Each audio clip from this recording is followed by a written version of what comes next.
Hi, I'm Dr. Kimberly Moore, host of the Envision More Workforce Insight podcast.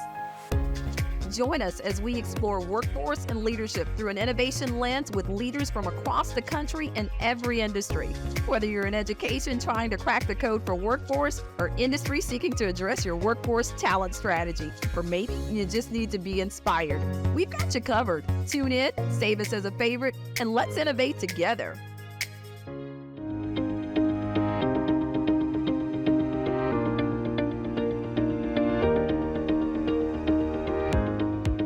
Welcome to another episode of Workforce Insights, where we bring not only leaders from industry, education, nonprofits, and of course, government together.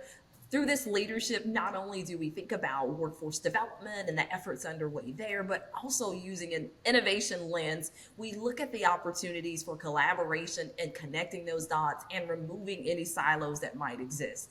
Today is no different. An amazing guest who is accomplished beyond just anything that I could share with you. And on top of that, he's just a really, really good person. Someone that you will definitely want to make sure that you make a connection, and not only to the work that he's doing, but to also find out just how he's doing it as a leader and really making sure that he invests in people. And Sam Thevanayagam, what an amazing friend you have been over time, but really just an amazing leader too. And I wanted the world to know that. So thank you for joining me today. It's great to join you, Kimberly. So Sam, just to, level set with our audience, could you share a bit about your journey from Sri Lanka to the United States and what inspired you to pursue the American dream? Yep. So yes, as you said, Kimberly, I grew up in the island of Sri Lanka. And I lived there till I was 22 years old. You know, as an 18-year-old, my father said, "Stop wasting your time and my money." And he asked me to go to work because I wasn't doing very well in school. And I was also in some bad company. And, he really needed for me to have a new a change of events, a change of scenery. And so I went to work at 18. And from 18 to 22, I was a commodity broker. I became good at what I did. It was that I was able to take that new scenery, that new environment, and really do something with it. And so that really set me up in order to be able to become good in business. I learned how to buy and sell, learned the difference between buying and selling, and really learned a lot, had some really good mentors, and really God started to put a desire within me to study because I hadn't really hit the books at all, and then I took a course. I took a night course. It was a diploma in business with about 8 subjects, did fairly well in them. And so that desire continued to grow. And that eventually I decided to apply to the United States. Started off in a small community college in Michigan, so I had a very soft landing, a lot of love around me because the family from the US accepted me and gave me an opportunity to live with them and go to a small community college in Michigan, which then I parlayed to a 4-year school, and I ended up at Oral Roberts University. I'm wearing that shirt today to give them a shout out. And so I graduated with a degree in marketing, and that's how my journey in the US began. I love it, and there's so much power behind that. And even with your father playing such a major role in saying, "Okay, let's redirect," and how you were able to do that. So I'm thinking for our audience, he's coming over to the U.S. at a young age to study. He eventually becomes an entrepreneur, which I'm not going to spill the beans on that. But what key experiences from your early life do you believe kind of shape that whole entrepreneurial spirit that you so embody now? Yeah, it's interesting, right? You would think that I learned entrepreneurship at home, but both my father and my mother were very service oriented. My father was an army officer. My mother was a school teacher. Profit was actually a bad word in our household, right? Because they saw people who made profit with suspicion because my parents were all about service. But I think the thing that I learned from my parents was really true stewardship because they were good stewards. They were good stewards of all that God had given them, in their time and their talent and in their treasure. And so what I picked up from them was that, the integrity, just to work hard at what you were doing. My mother used to always say, to whom much is given, much is also required. So even though I can tell you that I didn't learn about entrepreneurship at home, I learned about stewardship. And I think the entrepreneurial journey actually was when I was 18 to 22 as a commodity broker. I came into contact with a lot of people and, really loved the business aspect of buying and selling and really building relationship and looking for that emotional connection with the people that you are working with. And God had always given me an ability to connect with people. I'm a people person, love being around people. For some people, people take energy away from them. For me, people actually give me energy. I'm able to thrive in an environment where there is a lot of people and there is a lot of diversity of thought. I am able to. I feel like I do well in those situations. Well, you most certainly do. And just to share with our audience again, I'm thinking about Parts Life Inc. And I know you'll talk about that. But that is something that you birthed during a global recession. I mean, that's quite an achievement just in itself. But what motivated you to take that leap? And what were some of the initial challenges you faced? Because, of course, not only will we be speaking to leaders across the country that will be listening to this podcast that's now global, but we'll also be, take into account individuals who may be starting their journey much like you and wonder if they can live out that next step of becoming a business owner. So the question again is, what motivated you to take that leap, and just kind of what were some of those challenges? Yeah, so I've always had a desire to work for myself. I've always had good ideas. I've always felt like I've had better ideas than the people that I'm around sometimes. But, it's humbling, right? So you might have a good idea, but there's a lot that we have to learn to become an entrepreneur, right? And so the beautiful thing is, I think the seasons of my life that I work for somebody else, I was honed, I was really honed and I was mentored and I was poured into, right? So when I started this journey in 2007, even though it was a very difficult, treacherous time economically to start a business, I felt very qualified to be able to do that because I had worked for other people. I had, carried a lot of bags, carried a lot of water for other people, but now I felt like it was my time. So the time for me personally was the right time. Having said that, economically, things were very difficult in the country during that time. We had a really bad recession. And personally, my wife and I had 4 children, and my wife was a homemaker. So, it was just one income. Things like health insurance were a difficulty.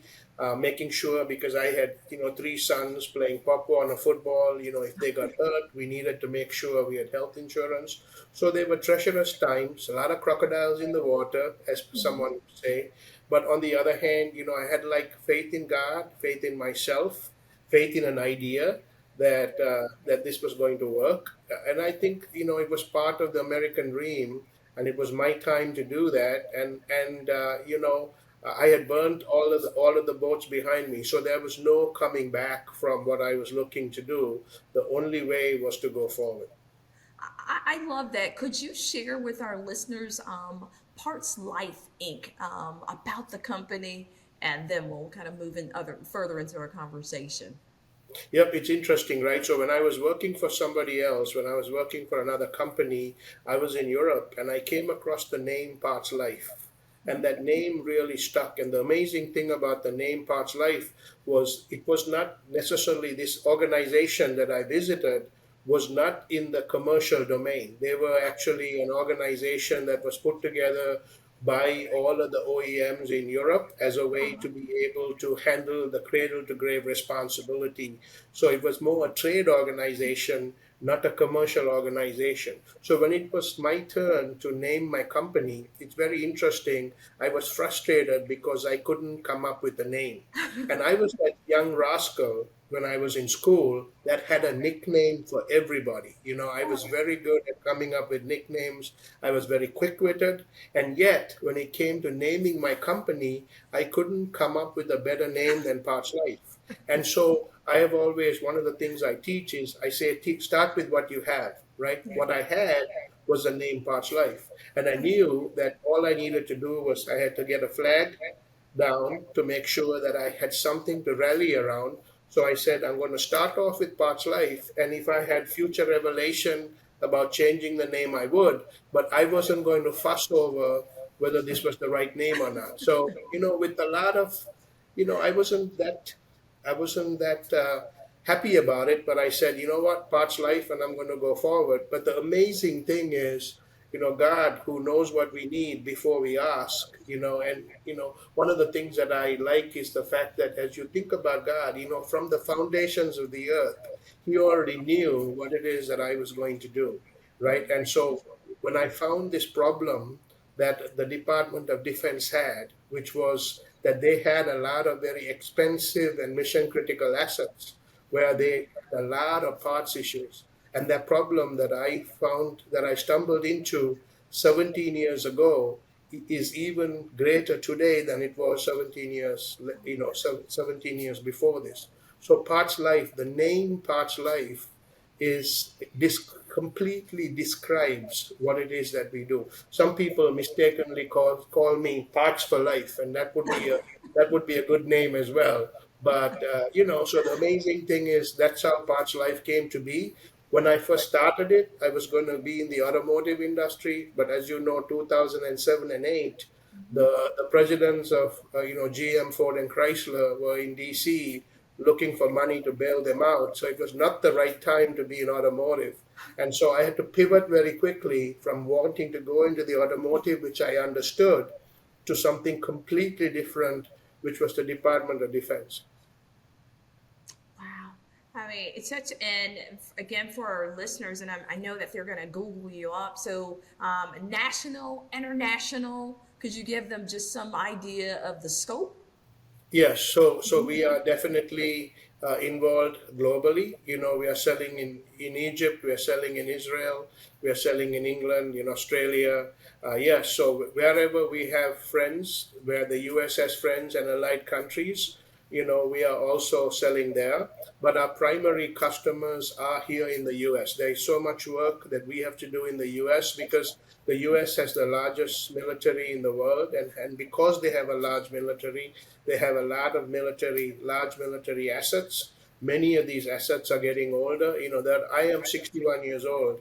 There are assets that are older than me that is still in service that the US has created. So there's a lot of value to be had. And so part of being a good steward is to continue to be able to extend those assets by being able to provide what we do. So, my mission is very, very clear, that we extend our customers' expensive and mission critical assets. And then who we are supporting is the warfighter and the taxpayer. So that is a very important part of it too. So we recognize the people that are using the equipment that we are manufacturing are people that are very valuable to us. They're putting their life on the line, and it's very important that what we are doing has a lot of integrity in it, a lot of reliability in it. And so I have learned over the years to become somebody that embodies that is what we do. Oh, such an amazing story that really does inspire. And I think about, with over 30 years of executive leadership experience that you have now, what do you believe are the essential skills needed to be an impactful leader? When I think about it in today's rapidly changing business environment. Yeah, I would say a couple of things. Number one, personally, I think it would be to make sure that I'm being resilient, Yeah. right? Especially through the pandemic and the things that we have to go through. The ability to be resilient is very important. When I was 18-year old, one of the commodities that I would deal with was natural rubber. And the amazing thing about natural rubber is that it has the ability to be resilient, and it's called, actually, the term that is used is rebound resilience, right? So it has the ability to rebound. It's one of the reasons why natural rubber is a very good seal material. Rubber is used in sealing material because, unlike Teflon, which actually conforms to the space that you're putting it in, the rubber, actually, you put it in, squeeze it in there, it actually comes back. And so, as a leader, it's extremely important for us to be resilient because there are so many things in business, in life that you don't control, right? So, ability to be able to be resilient, to be able to take a shot in the stomach and to be able to come back would be extremely important. So, that would be number one. Number two, I think Jesus said, it's important for us to treat others like we would want ourselves to be treated, right? So, I'm not saying that I do that perfectly, but I feel like that's important, right? Because every single person is made in God's image, and the way we treat people is important. So whether it's a customer, whether it's a supplier, whether it's somebody that's an employee, somebody that is your superior, mentor, when we treat people with respect, I think it's a great way actually to live. And I'll give you an example of that. When I bought one of the companies that I bought them out of bankruptcy, and I bought the company out of bankruptcy, and the company actually owed the creditors over $1 million. Oh, wow. And because of the bankruptcy protection, we would have been able to pay the unsecured creditors less money as a way to be able to navigate the company. Right. But we decided to pay all of our suppliers a Oh, hundred wow. cents to a dollar. And it's interesting, my son who works in supply chain 2 weeks ago was with one of those suppliers, and that supplier actually brought up that conversation with my son and told him, your dad did not have to do that, but this is what he did. And I was, that $1 million was worth it because my children are learning what the father did, right? And so sometimes that's awesome. And truly, that is only by the grace of God, right? Because me personally, I may not have been, that good, but the fact that, God has done a work in my life, I feel good about the fact that I was able to do that. I'm not talking about that pridefully, but I'm actually sharing that as a testimony of how we have done this, and that has actually opened up a lot of doors. That has opened up a lot of goodwill. So now when we are talking to our suppliers, even during scarce times, Yeah. when they have to make a decision as to who they're going to work with, they're going to make an extra effort to work with us because they realize the type of people we are.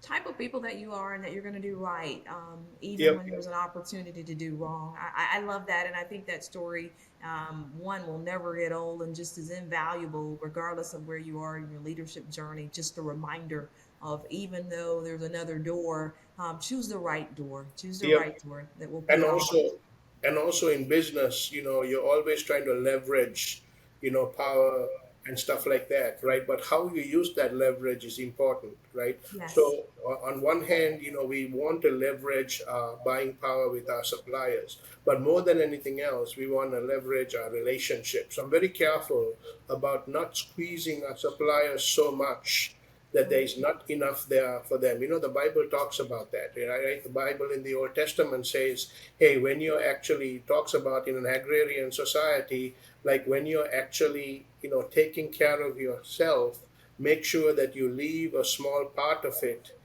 for the widows and the people who may not have, right? And so we have to, yes, everybody talks about creating margin for yourself, Right. but I think it's important to create margin for others as well, right? And so that has been my story. I'm not so sure that I had already thought about all of this, but it's kind of how we have become who we are, and I'm very fortunate, and I'm very blessed by how we have become a company, and that is exactly what I'm teaching my children and the leaders that are around me, and that's the legacy, if you will, Yes. that I want to leave behind. I love it, and what a legacy that will be. I mean, geez. And when I think about this environment, you come into it, you start your business, it's a recession, but then now fast forward to where we are now, innovation is like leading the way. So innovation is so crucial to business growth.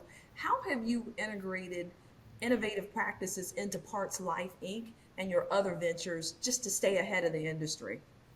Yep. So what we are doing is we understand the customer's constraints. We understand our customers' problems that they have, the itch that needs to be scratched, Yeah. we completely understand. And so rather than just bringing up old, tired solutions to it, we have been in the foremost, uh, in the forefront of being able to innovate.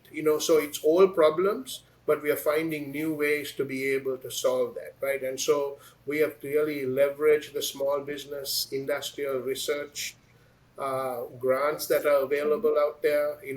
We have received a lot of those grants because our customers love what we do in being able to solve these obsolescence issues. And we are on every major platform from the F-35 to the B-52. And if you think about it, there are not too many companies that can actually say that have over 60 years worth of aviation. The B-52 has been flying for over 60 years. The F-35 is a fairly new stealth aircraft, that is being used by most allies, and so we are bookended by these two aircrafts. We are on, and we are in all five domains. We are in air, land, sea, space, and undersea as well. And so, yes, so this innovative solution that I created, and now that my team has taken to a different place, so yes, I get credit for coming up with the right solution. But the beautiful thing is that it was a scalable solution, and we have the right team in place. A lot of young people that have come and really have picked up the ball, if you will, that I created, and they have taken it to a height that is even difficult for me to quite understand. And the beautiful thing is, we are doing two things with it. Number one, we are taking care of the U.S. warfighter, and number two, we are doing this while creating value for the taxpayer, because a lot of our competitors talk about taking care of the warfighter, right? That's like motherhood and apple pie. But not everybody is concerned about the taxpayer and being good stewards of the money that we are spending. Because if you think about the Department of Defense, they're actually spending money that is the taxpayers' money, right? Taxpayer money is allocated for the defense of our nation. So it's important for us to be good stewards of that. And I can truly tell you that we are good stewards. I lead a team of people that are good stewards with that money. So much of what we and you've shared today just speaks to your leadership and just who you are. So when I'm processing all of this, I think about servant leadership being just a core principle for you. How do you implement the leadership style in your organizations, and what impact has it had on your team from your perspective? I think from a leadership standpoint, it's important to lead from the front, right? You're not a leader if you are standing around, right? So you need Right. to be able to lead from the front. You must have a clear vision. And then you need to have the ability to be able to execute on that vision, right? Execution is messy, right? Yeah. Execution is something that you have to do every day. So part of that is being present, part of that is being clear, part of that is is to be self-reflective. Yeah. Not every decision that I make is right. So it's important for me to make sure that I have good mentors around me, good advisors around me. Like even this morning, I was thinking about a meeting that we have at 3 o'clock this afternoon with regard to making a decision about a trade show that we would go to. And as I was praying about that meeting, I realized that the answer on what we should do is not going to come from me, right? It's important for me to realize, if I'm going to surround myself with competent people, I need to recognize that the answer is not going to come from me. It's important for me, though, is to ask the right questions, right? So I'm going to that meeting asking the right questions to make sure that my team around me has the ability to collaborate, has the ability to be listened to. Not saying that just because somebody has an idea that we're going to go with it, right? But I'm going to at least make sure that all of the right ideas are in the room, and then we're going to make that decision. So it's very important that the chemistry of the people that you're working for is right, that people show up consistently, right? It's important for us to be consistent. It's like running a restaurant. Right. a restaurant is only as good as the last meal. Running a restaurant is not easy. I feel sorry for the people who run a restaurant because they can do a fantastic job, for breakfast. But if something goes wrong at lunch, that's not a good experience, right? And so we are like being in a restaurant business. We are only as good as what we did yesterday. So it's important for us to show up with the right chemistry, with the right consistency, and to be able to do what we do well. I love it. So it's a combination of not only leading from the front, but valuing everybody that's on the bus and that's around the table, that Yep. any one of them could come up with that next best solution. Yep. And also to keep short accounts, right? And to show unconditional love. We had a lady who we put in as a quality inspector who was making mistake after mistake after mistake. And we realized as we looked at it, and then one day she got so frustrated because of a decision she made, she was ready to quit. Yeah. And but I encouraged her not to do that because I felt like through those mistakes she was learning, and in some ways it was also leadership's fault for mismatching. We actually had her mismatched. She wasn't ready to be in that position yet. There was a lot of training that she needed before we put her in that position. So it was the ability to empathize and ability to say, hey, don't quit. Let's stick around, and it's going to work. And I was in that organization yesterday, and she is flourishing. And it made me feel so happy to be, because now part of my responsibility is to create an environment where others can achieve their God-given potential, right? That's my purpose statement. That is what I live by. But sometimes in the short term, that environment can look difficult. Yes. It's like doing a cold plunge, right? Think about a cold plunge, right? As soon as you go into that ice water, Yeah. it shocks your body, right? Your body can't take it, right? But sometimes, if you stay in that environment long enough, your body is going to get used to it. So it's important. So part of what I'm saying is, it's important for us as leaders to create that sticky culture, Yeah. where people have the ability to make mistakes. The people have ability, just like the rebound resilience, to come back from making mistakes, right? So we can't be so hard on people that everything's going to work perfectly all the time. And being in a family business, I can tell you that sometimes, when I'm talking to my children, they can be a little hard, about how somebody is not doing a good job. And it takes the wisdom of somebody who's older to say, yeah, yes, but you know what? Let's give that some time. Things are going to work out okay. I love that. I love the stories that we're weaving in, and that our listeners, again, regardless of what space and time that you are in your own leadership journey, that you can appreciate and that you will be able to draw on. And always, I want to remind our listeners to subscribe and certainly listen, share. And in this case, listen to it, plan on listening to it more than one time, because I think you'll continue to get nuggets from it. So, Sam, when I think about not only Parts Life, but then there have been other acquisitions that have been made. I think of DeVal Lifecycle Support and LC Engineers. It shows your commitment to growth and diversification. Like, what strategic goals do these acquisitions help you achieve? Yeah, so I've zeroed in on our customers, right? I'm thinking about our customer and the program manager. I want that program manager to have a lot of weapons. So if you're thinking about the game of football, right? There are many ways to score a touchdown. You can pass the ball, you can run the ball in, you could get a touchdown from a changeover, right, or from a turnover. So it's important for us to recognize who our customers are, recognize what their needs are, and so as I've thought about that, I've recognized that our customers have needs beyond what we were able to supply.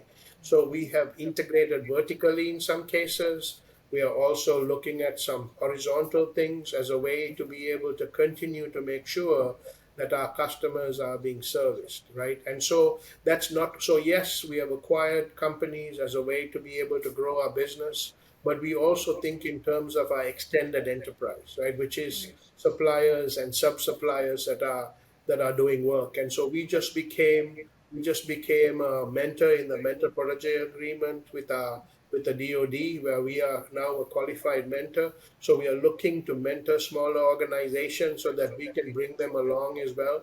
And even if you think about it from an innovation standpoint, the innovation that I created not only blessed our organization, it has actually created an entire ecosystem of small companies that are doing this type of work. So I'm extremely proud of that, that not only did it set us up for success, it has also created an entire ecosystem of small companies that are doing this type of work. Very especially when small companies have a difficult time with access to the DoD, and where the big are getting bigger and the smaller are going away, that I was able to be a part of creating something that not only sets us up for success, but sets up other smaller companies for success. I think it's something that I'm going to be very proud of.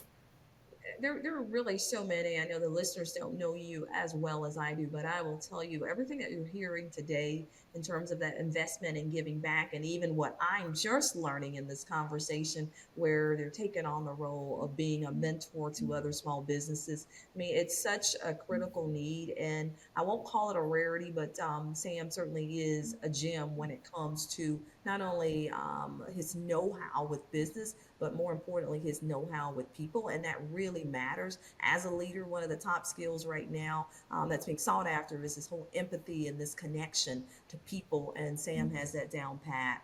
Sam, again, so many different things to think about. Not only are you growing, not only is industry moving really fast, I think about AI at this point and how it's transforming industries. How do you see these advancements impacting the future of entrepreneurship and workforce development? And I say that because I know, again, tying it back to how you are always looking for ways to give back and how you keep your finger on the pulse of what's happening in entrepreneurship through our shared involvement with NACI, which is also an organization that our listeners need to be aware of. What do you think about AI and technology for that matter, and how it's going to impact future entrepreneurs and workforce? So I think that's a very good question, right? And we need to apply wisdom to it, because AI, like anything else, is an emerging tool that can be used, Uh-huh. right? But it can't do everything, right? So there are still things. The trash still needs to be taken out. Yeah. The floor still needs to be swept. Yes, you could use maybe an automated genie to be able to do that. Maybe it makes it a little easier, but there are some things that still have to be done by people and by industry, right? And so it's very important that we understand how to bring this technology on, how to empower people to be able to use it. So in my own organization, I've done a couple of things. Number one, we created a digital transformation team, right? And we are starting, and the goal for the digital transformation team is, I have asked them to work in two areas. Number one, to go after low hanging fruit. The reason we are going after low hanging fruit is because I want for them to get confident by doing stuff, right? So by getting some wins under their belt, they could be small wins, but it's going to set them up for confidence to do bigger things. Number one. Number two, go after impact areas that where we can either reduce cost, where we can actually increase lead times, we can increase cash to cash. So I've given them some specific goals, specific boundaries to really look at digital transformation. And in order to do digital transformation, you first need a good process. So I want them to attack the process using mind maps and stuff like that. And once we have a good handle on what our process is and what our future state ought to be, then you bring things in like AI as a way to be able to apply it, to be able to really improve what it is that we are doing. And it could actually even not only improve, but it has the ability to transform, Yeah. right? So somebody recently talked about the difference between the video people and Netflix, right? Yeah. The people who were renting videos, I can't even remember their names anymore, Yeah. right? They were about renting videos for a day, whereas Netflix completely changed the paradigm by going into something on demand, right? And doing that electronically. So we can't just look for improvements. We have to look for ways to be able to break through.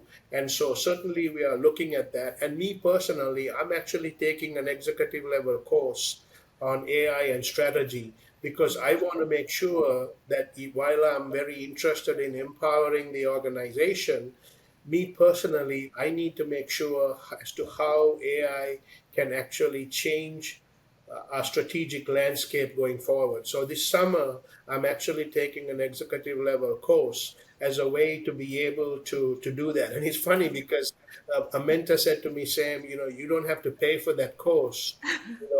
There are many free courses, but there's something about paying for something, right? Because I want to be able to take the discipline of paying for it and really getting value out of it so that I can distill for myself first and then for the organization as to how we will move forward. So what I can tell you is, in cricket, we have something that says, need to get on the front foot, right? When you need to attack, you need to take a step forward. It's like hitting a baseball, right? You can't hit a baseball just like this. You got to take a step into it. And so that's what we're doing. That's the posture that we are using with AI. We're not going to take a wait and see mode. We're going to take a step forward, really understand it for what it is, and then really work on exploiting it so that we can not only do it for ourselves, but for our customers. Oh, I love it. I love the intentionality that drives you and drives this organization and your desire to just continue learning and growing, where that really is part of the company's DNA. And that doesn't, I think it's a great segue to thinking about some of the other things that you've done. I think about Sam T Network and Sam T Foundation. Now, what inspired you to start these initiatives and how do they align with your vision for continuous learning and mentorship? Yeah, so I lost my parents in 1991 under very tragic circumstances, and I can tell you that just like I said earlier, where I may not have learned about profit in my home, I learned about being a good steward, and I learned about like my mother used to say, to whom much is given, much is also required, and I thought it was important for me to memorialize my parents to make sure that I'm celebrating the legacy that they left me as a way to continue to do what they taught me, right? And that's so it's not only for me to take care of my family first, not only to take care of the people that work with us, but also to make sure that we are taking care of the underdog, taking care of the underserved. And so, in memory of my parents, I started the SAMT network. And the beautiful thing about the SAMT network is exactly what it is, right? I've always told people that my network will always be bigger than my net worth, Yeah. and there's a relationship there, of course. And so it's a great way to help the underserved. And, we want to continue to do good things to make sure that, to whom much is given, much is required. Oh, such a beautiful focus and reason why. And I think every leader needs to know their why, and your why is just kind of ever present in the work that you do and in the people that you're working with. So because of this, and again, these nuggets that you just continue to kind of pour out and drop, you have a book, and that book, the first 10 runs and singles, it focuses on life and leadership lessons. What is the most important lesson from the book that you believe every aspiring leader should know? Yeah, so it's interesting, right? So I wrote the book in memory of my father, because if you were to define who my father was, he was a cricketer first. So he grew up Yeah. playing cricket. He loved the game of cricket. We would always talk a lot about cricket, and so it was a great way to memorialize my dad. And when I used to go into bat in cricket, he would say to me, "Son, the first 10 runs in singles." What he was telling me was to keep my eye on the ball, to understand the game situation, to make sure that I played myself in. So in cricket, you play yourself in, meaning, you come in slow, you make sure that you're not trying to make a grand entrance. Right. You come in slow and you take a few next steps as a way to get familiar with the environment and stuff like that. So I would say there are three big takeaways from my book, or my three favorite lessons. One is with regard to being on the front foot, right? That you can't stand in one place and try to hit. You have to lean into the ball. And so I talk about being on the front foot, taking initiative, right? Whether it is speaking to somebody, whether it is saying you're sorry, whether it is going after that job, whether it is correcting a mistake. It's important to show up and to show up strong in being able to live life, right? So a way to think about it is to live life on the front foot, right? So you can say that living life on the front foot. Number two, I would say there is a ball in cricket that's called a googly, right? And it looks like the way that it's bowled, it looks like it's going one way, but it actually goes the other way, right? And so I talk about discernment, that I didn't come out of my mother's womb knowing how to read this googly or read this ball. And so discernment is something we learn. We learn through mistakes. But it's very important for us to practice discernment, right? Because we need to be able to discern people. We need to be able to discern situations and also discern seasons, right? And so it's important. It's a good life lesson for us to do that. There's many more. How to be prepared, how to be patient. How to think about the day after the game. To go back and look at stuff and say, hey, how did I do? Could I have done something different? My oldest son is in sales right now, and one of the things I said to him is, it's important for you to practice after you've made that sales call, how you did. What did you do right? What are some things that you could have done differently? So you're constantly learning. You're constantly in that situation of being able to correct what it is that you're doing, right? You have to be good at your craft. My mother used to say, no, she used to say, know the dirt under your fingernails, right? You need to know how you got there, right? And what it is that you have to Absolutely. do. And so a lot of important life lessons. And so it's a great way to be able to teach young people about life by using a sport analogy. I love it. And so, Sam, what would you say is the best advice that you've ever received? Wow, that's a tough one. What is the best advice that I have ever received? I think being on time. You Yeah. know, my father was, because he was a military officer. He was always, so for him, 8 o'clock was actually 7:50, Yeah. right? In the sense that he was always on time and he was always a little early to make sure, because that it's not. If you think about that, right? That's not just about the time. It's about how you're conveying respect, Yeah. how you're conveying initiative, how you're making sure that you're creating margin for yourself. So it's not just being on time, it conveys a lot of other stuff when you're there a little earlier, right? Because it makes other people feel confident, not only in you but in Right. themselves, right? So I have been part of situations where I have had to wait for people, right? You think about that anxiety that creeps in when you're waiting on somebody, right? Yeah. But when you show up, if that person is there, right, everything is calm, everything is Yes. smooth, right? And the opposite is true as well. I remember being in Guyana, and the country of Guyana, and I was in the mountains in Guyana. We had gone to see some beautiful waterfalls, and we were in a small plane, in a six-seater plane, and there was a lot of turbulence. The plane to, had a Yeah. lot of turbulence in it. Not only was there turbulence, you couldn't actually see in front of you. There were clouds all around. But what I could see was the pilot, Yeah. and the pilot was extremely calm.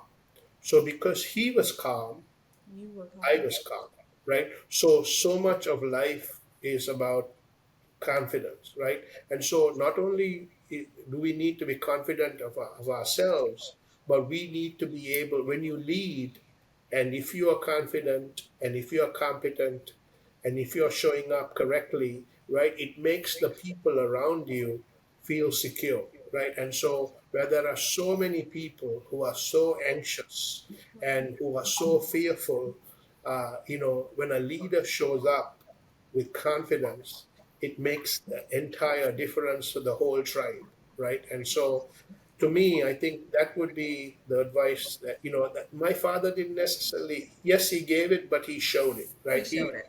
he was exemplary about the way he showed up. And so I would say that, I picked up on it just being his son. I love that, the be on time, but really that means be on being prepared, but at the same time setting the stage for how others are going to feel and receive it. I love it. I mean, it's powerful.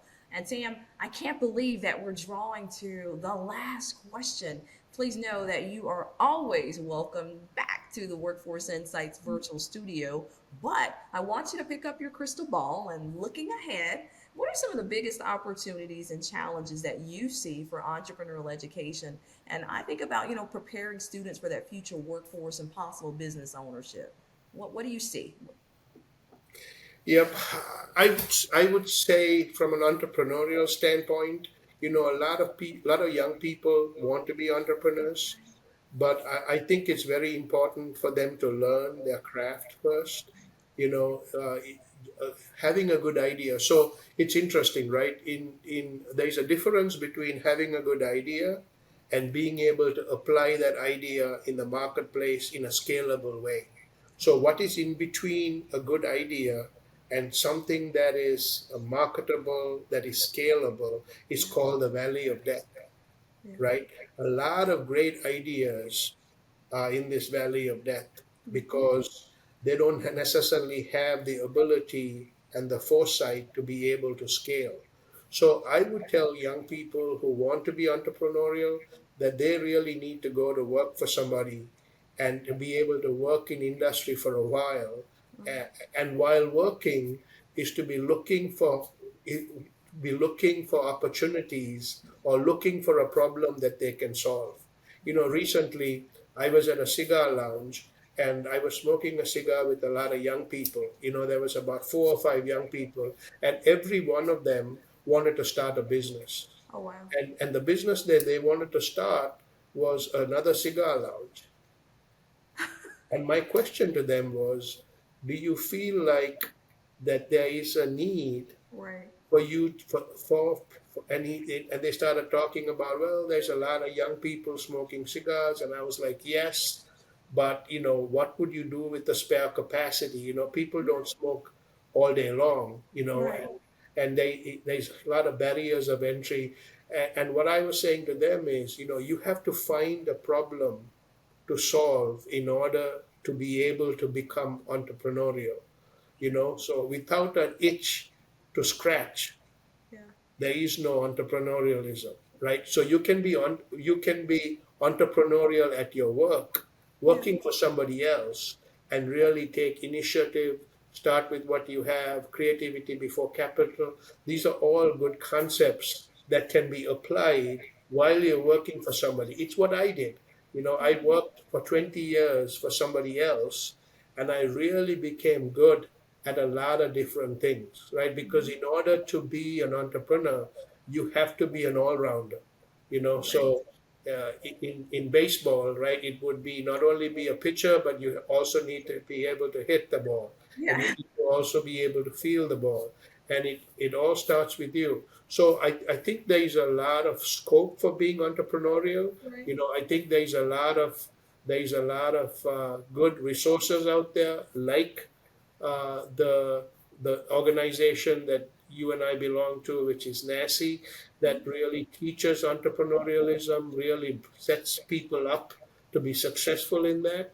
But it all starts with you bringing yourself and being ready to be able to take on the brutal marketplace, right? Because the marketplace is brutal out there, and you have to be able to be ready to take it on.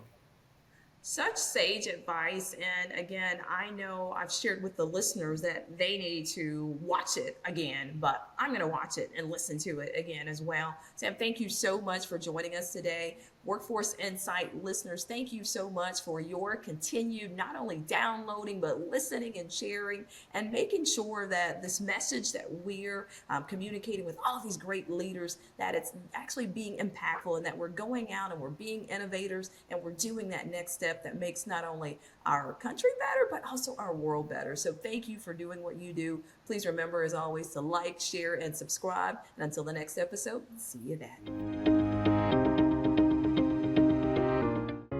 Thanks for tuning in to the Workforce Insight podcast, powered by Envision More Consulting Group, where we bring your bold visions to life. Remember to subscribe, share, and stay tuned for more insights on navigating the world of workforce and leadership. Until the next time, be bold, be great, and let's innovate.